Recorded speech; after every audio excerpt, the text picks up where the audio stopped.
This area here is known as our Blackfoot Traditional Territory, which was quite vast. This new Wildlife Conservation Center is such a special place.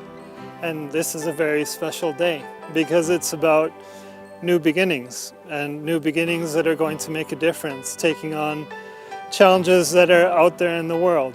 I think the long-term impact in terms of this wildlife center is twofold. On the one hand, it will demonstrate courage because it will be about taking on immense challenges that species face, that are struggling, that need help, that are in situations that are, troubling.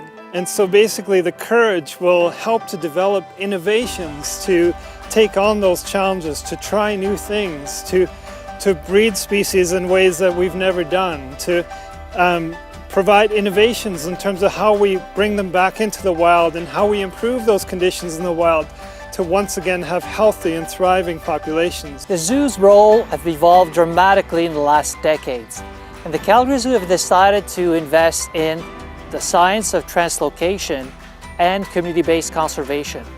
But to achieve the conservation of translocation, we need, for some species, conservation breeding.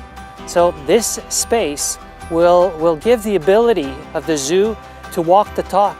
Because, we have, in the last, 15 years, built a lot of strength, a lot of credibility in that space. But this is giving us the opportunity to support wildlife in wild places, not only in Western Canada, but across the nation.